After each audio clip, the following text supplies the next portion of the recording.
은혜로운 찬양으로 오늘 우리로 하여금 주의 뜻을 깨닫게 하시는 우리 군의의 진영대 그리고 좋은 보응성 찬양해 주신 대군주의 함께 감사 말씀드립니다. 기도하시고 하나님의 말씀 나누겠습니다. 오늘도 살아계셔서 우리 가운데서 역사하시는 우리들의 주님, 주 앞에 나와 우리들의 마음을 모두 예배하면서 이 시간 주의 말씀을 듣는 자리로 들어갑니다. 주께서 우리를 지키시고 우리를 살아나심을 깨닫는 은혜의 시간이 되게 도와주시옵소서. 주님만을 의지하는 것이 우리가 살 길임을 깨닫는 귀한 시간이 되게 주께서 우리 가운데서 역사하여 주시옵소서. 말씀을 전하는 부족한 자나 말씀을 듣는 우리 모두가 겸손히 주의 말씀 앞에 무릎 꿇게 하시고 그 말씀의 깊이 속으로 그 하늘의 신비 속으로 들어가는 은혜의 자리가 되게 도와주시옵소서. 우리 구주 예수님의 이름으로 기도하옵나이다. 아멘.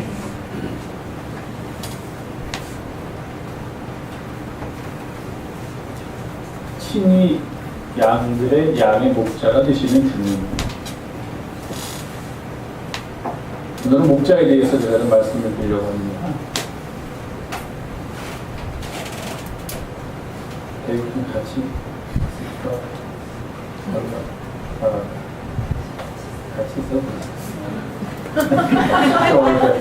같이 있으면 간단하게 몇 가지 나오고 질문과 대답을 하면 나갈 수 있는 우리 어른들이 우리 대위를 사랑하는 마음으로 나가면 더우니까 시원하게 있어라 하는 그런 마음을 좀 할 필요는 없는데. 자, 목사님 자꾸 짧게 하고 맨날 짧게 한다고 저 목사님들 길게 하면서 뭘 짧게 하나. 그냥 앉아서 들어도 괜찮아요. 다 이해할 수 있는 일이니까. 참 요즘 시대가 참 어수선한 시대를 우리가 살고 있는 것 같아요. 살면서 부딪히는 문제, 뭐 요즘만이 아니라 늘 느끼는 거지만 우리가 살면서 우리가 부딪히는 문제들을 우리의 힘만 가지고 해결하기에는 참 어렵다 하는 것들을 살면서 많이 느낍니다.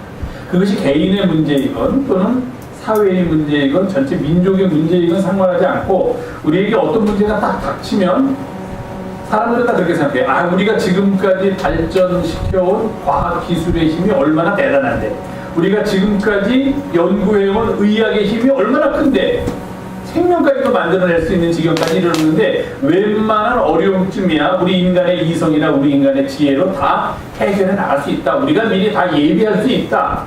예비해놓고 그 문제가 닥치면 우리는 그것을 이길 수 있다. 다 이렇게 생각하는 시대에 살고 있습니다. 그런데 문제는 그럼에도 불구하고 실제로 우리들한테 그런 문제들이 닥치면 사람들은 아무것도 하지 못하고 그 문제에 그만 파묻혀버리거나 또는 그 문제로 인해서 큰 어려움을 당하는 게 우리들이 살아가는 삶의 모습이에요. 지구과학을 연구하는 사람들이 어느 곳에서 화산이 일어날 것이다, 어느 곳에서 무슨 일이 일어날 것이다, 지진이 일어날 것이다, 연구를 지금까지 많이 해와서 그 연구의 업적이 쌓여 있는데도 불구하고 당장 일어나는 지진 문제에 대해서는 아무도 손을 내지 못합니다. 아무것도 하지 못합니다. 어제 모처럼 비가 좀 주룩주룩, 다른 곳은 모르지만 서울은 제법 하루 종일 내렸습니다. 오랜만에 비를 보니까 참 반가워요. 비가 막 쏟아질 때도 전에는 뭐 염려되는 일도 없지 않아 있었지만 참 반가운 비가 내린다. 이번에 내린 비로 그렇게 많은 양은 아니더라도 요즘 우리가 당면하고 있는 가뭄이라는 문제가 해결되었으면 좋겠다 하는 그런 마음을 가지고 다들 비가 오는 날을 기쁨으로 맞이하는 게 바로 어제인 것 같습니다. 행여 비가 오지 않았으면 하고 바라는 사람이 있었을지 몰라도 그도 역시 지금 우리가 직면하고 있는 가뭄이라는 문제가 너무 더 크다는 걸 안다면 하루쯤은 내가 참을 수 있다 하는 그런 마음을 또 가졌을 수도 있으니까 그런 날이 어제였습니다. 그런데 바로 얼마 전에 몇 년 전만 해도 우리나라에서는 가뭄과 홍수를 다스린다. 운하는 감히 생각을 못하고 가뭄과 홍수를 다스린다는 이유로 엄청난 돈을 들여서 4대강 사업이라는 걸 했습니다. 그 4대강 사업이 거의 완성됐습니다. 그런데 4대강 사업이 채 완성된 지 몇 년 되지도 않아서 가뭄이 닥치니까 아무도 역시 4대강 사업은 잘했어. 4대강 때문에 이런 가뭄도 우리가 충분히 이렇게 해치고 나갈 수 있지 않은가라고 말하는 사람은 없습니다. 다들 아니 4대강 사업을 해서 아직도 보에는 물이 고여 있다는데 물이 있다는데 왜 가뭄 때문에 이렇게 우리가 고생을 해야 하는가 하는 이야기를 합니다. 그랬더니 정부에서는 대책을 얘기합니다. 보 주변에 있는 농경지에는 물이 갔습니다. 그래서 그들은 가뭄의 어려움을 겪지 않습니다. 그거 말고 좀 떨어진 곳은 어떻습니까? 글쎄요, 거기까지는 물길이 나지 않았기 때문에 못 갑니다. 보에는 물이 있지만 이 물을 필요로 하는 논이나 이 물을 필요로 하는 땅으로는 그 물을 댈 수가 없기 때문에 가지 못한다는 거예요. 그렇게 대답을 한 사람은 나름대로 이유가 있겠지만 듣는 우리들의 입장에서는 좀 이유가 안 되는 것 같습니다. 그러면 정작 필요로 하는 곳에 물을 가져다 주지 못할 그런 보에다가 물을 저장하는 이유는 뭔가 하는 그런 질문을 던지지 않을 수가 없죠. 어떤 분은 그러더라고요. 4대강은 가뭄을 해결하는 게 아니라 홍수를 해결하려는 겁니다. 뭐 그것도 좀 다리될 수 있지만 어쨌든 우리 이런 천지지변이라고 할 수 있는 홍수나 가뭄과 같은 문제를 해결하기 위해서 인간이 노력을 기울인 게 만약에 좋게 봐서 4대강 사업이라고 한다면, 그러나 4대강 사업을 했는데도 불구하고 가뭄이라는 문제 앞에서는 어쩔 수가 없었다 하는 게 우리의 모습이 아닐 수가 없습니다. 결국 우리는 가뭄이라는 문제에 대한 해결을 어디서 찾겠는가? 하늘에서 비가 와야 한다는 겁니다. 사람이 아무리 한 곳에다가 물을 아무리 많이 모아놨어도 저쪽에 있는 가뭄의 문제를 해결해 주지 못하는 거예요. 여기서 물을 보다가 저기까지 나를 길이 없으니까, 비용이 많이 드니까. 그러니까 결국 우리는 우리의 힘으로 무엇인가 우리에게 당면한 문제를 해결하기 위해서 해놓았다라고 생각하지만 그 순간에 역시 그런 문제들의 궁극적인 해결은 하나님의 도우심이 없이는 불가능한 것이 아니겠는가 하는 다시 원래의 위치로 돌아오게 된다는 것입니다. 가뭄도 그렇고 그 메르스라는 거 참 한 달이 넘게 가서 우리의 삶을 일상적이지 못하게 하고 있는데요. 메르스도 그렇고 또 이런 어수선한 틈을 타서 얽히고 설킨 정치도 그렇고 또 그러다 보니 우리의 사는 문제도 그렇고 다들 장사를 하시는 분들이 가게가 안 된다고 난립니다. 행사가 다 취소되니까 그 행사를 준비하면서 거기서 또 사업을 하시는 분들도 큰일 났다고 얘기합니다. 관광업에 종사하는 사람도 큰일 났다고 하고 식당업에 종사하는 사람도 큰일 났다고 하고 다 큰일 났다고 합니다. 메르스라는 문제는 단순히 우리의 몸에 병균이 들어오는 그 문제로 끝나는 것이 아니라 우리나라 경제 전체를 흔드는 그런 문제로 우리에게 다가오고 있다는 것입니다. 할 수 있는 일이 무엇입니까? 메르스에 대해서 지금 한마디로 속수무책이지요. 손 놓고 그저 이것이 그치기만을 기다릴 뿐입니다. 손 깨끗이 닦으십시오. 사람 많은 곳에 가지 마십시오. 혹시 몸에 이상이 있으면 빨리 신고하십시오. 내가 빨리 신고하면 물론 병원에서 고쳐줄 수는 있겠지만 이 병원 저 병원에서 다 오히려 병이 걸렸다는 소식을 들으면 사람들이 갈 병원이 없어진다. 단순히 우리 몸에 병이 들어와서 한 개인의 건강이 상하게 된다는 문제가 아니라 한 나라의 삶 전체가 뒤흔들리고 있다는 겁니다. 그 메르스라는 제가 지난주에 말씀드렸지만 보이지 않는 조그만 바이러스 때문에.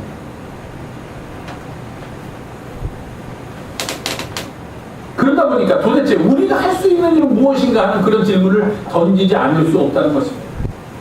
의학이 그렇게 발달했다는데 그 작은 바이러스 하나도 어떻게 하지 못해가지고 온 나라가 한 달이 넘도록 이런 고통 속에 있어야만 한다니 도대체 이것은 무엇인가 이렇게 질문을 하지 않을 수가 없다는 겁니다. 물의 문제를 해결해 보겠다고 엄청난 예산을 들여서 나라에서 무슨 사업인가를 했는데 가뭄이 닥치니까 도대체 속수무책인 것을 보고 그저 빨리 비나 와야겠다는 소리를 하는 것을 들으면서 도대체 우리는 지금 어디에 있는가라고 질문을 던지지 않을 수 없다는 것입니다. 이럴 때 우리는 무엇보다도 우리의 삶을 좀 의지하고 우리의 답답한 미래에 대해서 좀 희망을 줄 수 있고 그리고 우리의 낙심한 마음을 새롭게 힘을 얻도록 할 수 있는 그 어떤 분이나 그 어떤 존재를 그리워하게 됩니다. 성경의 표현대로 빌자면 바로 우리의 삶을 푸른 풀밭과 맑은 물가로 인도해줄 목자를 우리는 그리워하게 됩니다. 그 목자는 보통 목자가 아니라 바로 선한 목자. 성경의 표현대로 그대로 한다면 예수님께서 직접 말씀하신 것처럼 나는 선한 목자라 하신 그 말씀을 빌려서 표현한다면 우리는 이러한 시대에 무엇보다도 선한 목자를 원하게 됩니다. 만일 우리 가운데 선한 목자가 있어서 양과 같은 우리의 삶을 푸른 풀밭과 맑은 물가로 인도해 줄 수 있다면 우리는 아무 걱정이나 어려움 없이 살아갈 수 있을 텐데 하는 그런 바람을 가질 수밖에 없다는 것입니다. 그렇다면 과연 우리의 선한 목자는 누구입니까? 그런 질문을 던지지 않을 수가 없습니다. 오늘 우리가 함께 봉독한 에스겔서 34장에는요 목자라는 말이 많이 나옵니다. 우리가 직접 봉독한 15절, 16절 말고도 전체가 34장 전체가 목자에 대한 이야기입니다. 왜냐하면 에스겔 선지자 당시에는 각 나라를 다스리는 정치 지도자를 목자에 비유하는 그런 표현들을 많이 썼습니다. 그러니까 여기서 이스라엘의 목자, 그 말은 무슨 말이냐면 이스라엘을 다스리는 여러 왕들, 그런 뜻입니다. 그런데 목자에 대해서는 우리는 목자 그러면 좋은 이미지만 가질 수 있을 것이다 라고 생각하는데 에스겔서 34장은 그렇지가 않습니다. 목자에 대해서 많은 부분을 할애해서 언급하면서도 그 목자들을 이렇게 이야기합니다. 양들은 돌보지 않고 자기만 먹는 목자들이 많다, 그렇게 얘기합니다. 목자라면 당연히 양떼를 돌보고 양떼를 먹이는 일을 제1 중요한 일로 생각하고 하여야 됨에도 불구하고 현실은 그렇지 않다는 겁니다. 에스겔이 그 현실을 보면서 통탄합니다. 지금 백성들의 목자라고 스스로 이야기하고 있는, 또 백성들도 우리의 목자라고 생각하고 있는 그들이 양처럼 살고 있는 백성들을 먹이지는 않고 자기만 먹고 있다, 그렇게 이야기합니다. 그뿐만이 아닙니다. 에스겔 선지자는 그런 목자들을 향해서 이렇게 얘기합니다. 이스라엘 자기만 먹는 이스라엘 목자들은 화 있을진저 목자들이 양떼를 먹이는 것이 마땅하지 아니하냐. 그런데 그 목자들은 살진 양을 잡아 그 기름을 먹고 그 털을 얻으면서도 양떼는 먹이지 않고 있다. 그렇게 에스겔 선지자가 얘기하고 있습니다. 목자라면 당연히 양떼를 먹여야 되는데 그것이 마땅하지 않느냐라고 질문을 던지면서, 그럼에도 불구하고 지금 이스라엘의 스스로를 목자라고 하는 사람들, 아니 스스로뿐만 아니라 양과 같은 백성들이 우리의 목자다 저 사람들은 라고 생각하는 사람들이 이렇게 살고 있다는 것입니다. 그러면서 이러한 목자들의 모습을 이렇게 이야기합니다. 연약한 자를 강하게 하지 않고 병든 자를 고치지 않고 상한 자를 싸매주지 않으며 잃어버린 자를 찾지 아니하고 오히려 포악으로 그들을 목자들이 다스리고 있다. 그럼 양떼들은 어떻게 되겠느냐? 양떼들은 다 흩어져서 유리하는 그런 처지가 되고 심지어는 들짐승들의 밥이 되고 있다. 그렇게 현실을 한탄하고 있습니다. 목자가 없다는 거예요. 양들이 있는데 그 양들을 지키고 양들을 보호하기 위해서는 목자가 필요한데 그 목자가 없고, 설령 목자가 있다고 하더라도 겉모양만 목자일 뿐이지 그들은 진정한 목자가 아니라 요한복음 10장의 표현대로 하면 사꾼이다 하는 것입니다. 목자의 모습을 한 사꾼들이 양들을 돌보겠다고 나서게 되면 어떤 일이 벌어지느냐? 양들은 노략거리가 되고 들짐승들의 밥이 되고 만다. 그렇게 에스겔 선지자는 한탄하고 있습니다. 이러한 현실을 보고 하나님께서 아니 내가 저 백성의 지도자들을 양과 같은 백성들의 목자가 되라고 그렇게 하였는데도 불구하고 그들이 목자의 구실을 제대로 하지 못하고 있으니까 이렇게 말씀하십니다. 내가 친히 내 양의 목자가 되어 그것들을 누워있게 하겠다. 그렇게 말씀하고 계십니다. 세상의 목자들한테 내 양을 더 이상 맡길 수가 없으니까 내가 직접 그들의 목자가 되겠노라. 그렇게 주님께서 말씀하고 계십니다. 우리의 고백에 의하면 주님은 우리의 선한 목자가 되십니다. 불안하고 걱정 많고 염려스럽고 어두운 시대를 살아가는 우리들을 이끌어 주시는 목자는 바로 우리의 선한 목자가 되시는 주님이십니다. 그 선한 목자는 우리가 때로는 갈 길을 찾지 못하고 방황할 때에 그 길을 알려주시며, 꼴을 얻지 못하여서 낭망하고 실망하고 좌절할 때에 우리에게 꼴을 가져다 주시고, 구원의 길에 들어서지 못하고 죄의 길에서 헤매며 방황할 때에도 선한 목자가 되셔서 우리를 구원의 길로 이끌어 주신다는 겁니다. 주님이 우리의 선한 목자라는 말, 아니 도대체 선한 목자라는 말은 무엇인가? 선한 목자는 무슨 일을 하는가? 그것을 오늘 제가 말씀드리려고 합니다. 첫 번째로 선한 목자의 일. 자, 목자와 양이 있습니다. 목자가 양들을 위해서 해야 될 제1번의 일이 뭡니까? 네. 꿀을 먹여주고, 또 보호해주고, 또 인도해주고. 설교 끝났네요. 그 세 가지입니다. 제가 오늘 말씀드리는. 선한 목자가 양들한테 하여야 할 일, 그리고 선한 목자는 당연히 그 일을 하고 있는데, 그 일이 뭐냐면 첫 번째는 양들을 안전하게 살도록 하는 겁니다. 그게 목자가 할 일입니다. 양들이 아무렇게나 살고 위험이 있는데도 불구하고 나는 몰라라는 것은 선한 목자가 아니다 하는 겁니다. 도둑이 와서 내 양들을 괴롭히는데도 불구하고 오히려 도둑의 편을 든다든지, 또는 그 현실을 못 본 채 고개를 돌리는 목자는 결코 목자도 아니고, 선한 목자는 더더군다나 아니고 목자도 아니고 사꾼이라고 예수님께서 말씀하고 계십니다. 선한 목자는 첫 번째로 우리들, 바로 양들을 안전하게 살도록 이끌어줍니다. 양들을 위협하는 모든 위험에서부터 양들을 지켜주는 것, 그것이 목자가 해야 될 최고의 일이라는 것을 선한 목자는 너무도 잘 알고 있습니다. 그리고 그 위험이 양들에게서 사라질 때까지 끝까지 양들을 지켜주는 것, 그것이 바로 선한 목자의 직무입니다. 양들이 목자도 생각하지 않고 양들도 생각하지 않았는데 갑자기 위험에 빠질 수가 있습니다. 예를 들면 우리가 지금 당면하고 있는 메르스 같은 겁니다. 누가 그것을 상상이나 했겠습니까? 그런 위험이 오면은 선한 목자는 어떻게 했냐면은 그 위협 또는 위험이 양들에게서 다 물러나서 양들이 편안하고 안전하게 살 때까지 끝까지 양들을 지키려고 애쓰는 게 바로 선한 목자다 하는 겁니다. 뜻하지 않은 위험에 빠진 양들을 위해서 자기가 해야 될 최선의 일을 다해서 그들을 다시 안전한 삶으로 바꾸어 주는 게 선한 목자가 할 일이다 하는 겁니다. 뜻하지 않은 위험 아니더라도 설령 양들이 잘못해서 위험하게 될 때, 즉 이리로 오라고 했는데도 불구하고 양이 자기 마음대로 절벽 쪽으로 갔다든지, 나를 따라오라 했는데도 말 안 듣는 양이 한 마리 나가가서 이리 앞에 쓰게 된다든지 할 때에도 그것을 보면서, 야, 내가 이쪽으로 오라고 했는데 너는 왜 거기 위험한 데가 있냐? 한번 골탕 좀 먹어봐라. 선한 목자는 결단코 그러지 않는다는 겁니다. 너 내가 나를 따라오라고 그러는데 왜 이리 앞에 가서, 그래 이리랑 한번 싸워서 네가 이기나 한번 싸워봐라, 먹히든지, 이렇게 안 한다는 거예요.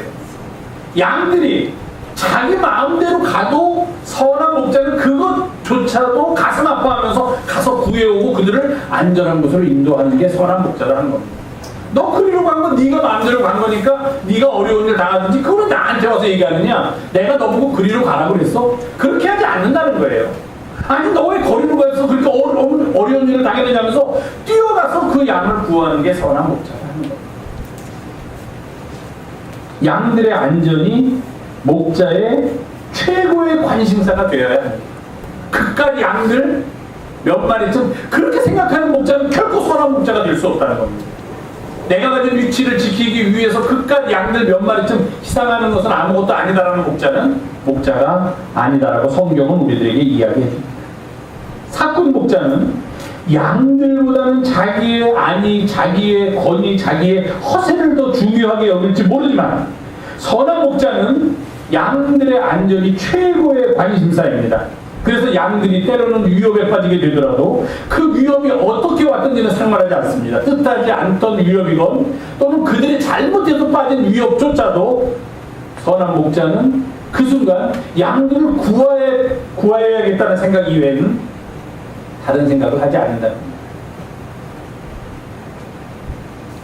자신의 모든 것을 내려놓고 양들의 안위와 안전을 최고의 관심사로 삼는 목자가 선한 목자입니다. 그래서 선한 목자는 오늘의 본문의 표현대로 한다면 흐리고 캄캄한 날, 마치 지금과 같은 이런 날에 양들이 그런 흐리고 캄캄함을 두려워하여 여기저기 흩어지고 이제 우리 어떻게 살아야 되나, 어디로 가야 되나 하고 낭망하고 절망하면서 갈 길을 못 찾고 있을 때 그 양들을 찾아와서 그 양들을 안전한 곳으로 이끌어주는 그분이 바로 선한 목자, 우리들의 주님이시다. 첫 번째는 양들을 안전한 곳으로 이끌고, 두 번째 선한 목자가 할 일은 아까 말씀하셨어요. 양들을 먹이는 일이에요. 양들에게 꼴을 주는 게 그 다음에 할 일입니다. 안전하게 양들을 지켜주는 것, 그리고 또 양들이 필요한 게 뭡니까? 먹어야죠. 이제는 안전한 곳에 늘 가만히 있으면 어떻게 합니까? 배고파서 큰일 나죠. 먹어야 됩니다. 양들에게 꼴을 주는 분이 선한 목자입니다. 우리의 생존의 문제를 위하여 온갖 노력을 아끼지 않는 분이 바로 선한 목자이십니다. 그래서 우리는 선한 목자가 어떤 분이신가라고 그의 모습을 그리면 첫 번째로 나오는 말이 뭡니까? 선한 목자는 양들을 푸른 풀밭과 맑은 물가로 인도해 주시는 분, 이렇게 나올 수밖에 없다는 겁니다. 시편 23편의 고백처럼 그렇게 선한 목자를 묘사하지 않을 수 없다는 것입니다. 푸른 풀밭과 맑은 물가, 깨끗한 물가, 양들이 이거 외에 무엇을 더 바라겠습니까? 이미 모든 위험과 또는 맹수의 침입으로부터 우리를 지켜주는 목자가 있다는 것을 알고 있는 양들에게 푸른 풀밭과 맑은 물이 주어진다면 여기가 그들의 바로 낙원이여 천국이 될 수밖에 없다는 겁니다. 그런 일을 가능하게 하는 분이 바로 선한 목자다 하는 것입니다. 선한 목자는 언제나 어디서나 자기가 먼저 자기만 먹는 삭금과는 다르게 양들을 먼저 먹이려고 하는 게 선한 목자입니다. 양들에게 좋은 꼴을 주고 양들에게 살찐 꼴을 먹이고 그들을 깨끗한 물, 맑은 물을 먹도록 인도해 주는 분이 바로 선한 목자이십니다. 선한 목자는 양들이 무엇을 필요로 하는지, 무엇을 원하는지 지금 다 알고 있습니다. 그 양들 한 사람 한 사람의 이름까지 알고 계신 분이 선한 목자이기 때문입니다. 그리고 그것을 아는 것에 그치지 않고 그것을 우리에게 주십니다. 삭금 목자들은 양들에게서 빼앗아가지만 선한 목자는 오히려 양들을 먹이고 양들에게 주신다 하는 겁니다. 그래서 우리의 선한 목자 되신 주님은 마침내 그의 생명까지도 그가 살아가는 양들을 위해서 내어 주신다 하는 겁니다. 그들에게 먹이기 위하여, 그들을 살리기 위해서 이렇게 우리를 안전하게 이끌어주고 그리고 우리의 삶의 생존의 문제를 해결해 주는 선한 목자는 우리를 인도합니다. 어디로 인도하냐? 구원의 길, 생명의 길로 인도합니다. 요한복음 10장 10절에 보면 이렇게 되어 있습니다. 도둑이 오는 것은 도둑질하고 죽이고 멸망시키려고 온다. 삭금 목자는 이러기 위해서 오지만 내가 온 것은 양으로 생명을 얻게 하고 더 풍성히 얻게 하려는 것이다. 주님께서 이 땅에 오신 가장 궁극적인 목적, 주님이 우리의 선한 목자가 될 수 있는 가장 중요한 이유는 바로 주님께서 우리를 생명의 길, 구원의 길로 인도해 주신다는 겁니다. 선한 목자의 가장 아름답고 가장 큰 모습은 바로 양들을 위하여 자신의 몸을 내어주는 데 있다는 것입니다. 삭금 목자는 이리 때들이 오면 양들을 두고 도망간다 그렇게 표현을 합니다. 그러면 양들은 다 흩어지고 유리되고 노략거리가 되고 들짐승들의 밥이 될 수밖에 없다는 것입니다. 그러나 선한 목자는 양들에게 생명을 주기 위하여, 아니 그 생명을 더 풍성히 주기 위하여 오신 분이기 때문에 양들을 위하여 자기의 목숨까지도 내어놓는다 그렇게 이야기합니다. 요한복음 21장에 보면 예수님이 승천하시기 전에 마지막으로 베드로와 만나서 이야기하는 장면이 나옵니다. 근데 베드로에게 몇 마디 안 하시면서 그에게 이렇게 말씀하십니다. 내 양을 먹이라. 내가 그러했듯이 베드로, 네가 만약에 나의 길을 따르기를 원한다면 내가 그리했듯이 너의 목숨을 다 내어놓고 양들을 먹이고 양들을 돌보아 주어라. 그렇게 권면하는 모습을 보입니다. 주님 자신이 그런 선한 목자이셨기 때문에 자신의 생명까지도 아낌없이 내어주시면서 양들이 더 풍성한 생명을 얻게 하는 그 일을 위해서 십자가에 달려 죽으셨기 때문에, 그래서 그를 따르는 양들이 생명을 풍성히 얻게 되었기 때문에 그 일을 베드로에게도 부탁하시는 모습을 볼 수가 있습니다. 선한 목자는 양들에게 생명의 길, 구원의 길을 보여주고 그 길로 인도합니다. 그 모습을 에스겔서 34장에서 에스겔 선지자는 이렇게 묘사합니다. 친히 우리들의 목자가 되어주신 여호와께서 이런 일을 하신다는 겁니다. 잃어버린 자를 내가 찾으며 쫓기는 자를 내가 돌아오게 하며 상한 자를 내가 싸매주며 병든 자를 내가 강하게 하겠노라. 선한 목자가 이런 모습으로 우리에게 나타나신다 하는 겁니다. 사랑하는 교회 여러분, 이 시대는 이제 주님 위에는 의지할 것이 없는 그런 시대가 되었습니다. 우리는 오직 선한 목자 되시는 주님만을 의지하며 살아야지만 살 수 있다라고 그렇게 고백하지 않을 수 없는 그런 시대가 되었습니다. 우리의 지혜로, 우리의 이성으로, 우리의 과학으로 내가 편안하게 살 수 있다는 것은 반은 맞는 이야기인지 몰라도 나머지 반은 우리가 수긍할 수 없는 그런 시대를 살아가고 있다는 것입니다. 더 이상 나의 힘만 가지고서는 살 수 없구나, 이런 사실을 너무도 절실히 느끼는 그런 시대에 한복판을 우리가 걷고 있습니다. 이러한 때 주님께서 우리의 선한 목자가 되신다 하는 그런 믿음을 갖고 사시기를 부탁드립니다. 선한 목자가 되시는 주님은 마치 다윗의 고백처럼 우리를 푸른 초장과 맑은 물가로 인도하십니다. 선한 목자가 되시는 주님은 우리의 영혼을 소생시키고 우리를 의의 길로 인도하십니다. 선한 목자가 되시는 주님은 심지어 우리가 사망의 음침한 골짜기로 다닐지라도 우리를 구원하시고 우리에게 해가 임하지 않도록 우리를 도우십니다. 선한 목자가 되시는 우리의 주님은 우리의 잔이 넘치도록 우리에게 은혜를 베풀어 주십니다. 이런 믿음을 가지고 살아갈 때, 이렇게 고백하면서 살아갈 때, 이런 은혜 속에서 하루하루를 기쁨으로 맞이할 때 우리는 우리에게 닥친 이 어려운 시기를 용기와 희망 속에서 이겨갈 수 있으리라 그렇게 믿습니다. 부디 부탁드리기는 하나님의 백성으로서 지금 여러 가지 어려운 상황이 있을지라도 우리의 경제도 어렵고 우리의 건강도 염려되고 우리의 내일도 뭐 하나 분명한 거 없는 그런 시대를 우리가 살아가고 있을지라도 그 가운데서도 우리가 희망을 잃지 않고 하루하루를 견딜 수 있는 것은 바로 주님께서 우리의 선한 목자가 되시기 때문입니다. 그분께서 여러분을 안전하게 지켜주시리라 믿습니다. 그분께서 여러분들의 삶을 책임져 주시고 여러분에게 날마다 푸른 초장과 맑은 물가를 허락하실 줄로 믿습니다. 그리고 우리 모두를 구원의 길, 생명의 길, 자신의 생명을 내어주면서까지도 우리들은 생명의 길로 이끌어 주실 줄로 믿습니다. 이런 믿음 갖고 이 시기를 잘 이겨가는 우리 영성의 가족들이 되기를 주님의 이름으로 부탁을 드립니다. 기도하겠습니다. 고마우신 주님, 오늘도 함께 모여서 주의 말씀 나누오니 우리의 길을 인도하시고 선한 목자 되시는 주님만을 따라가는 하나님의 백성들 되게 인도하여 주시옵소서. 우리 주 예수님의 이름으로 기도하옵나이다. 아멘.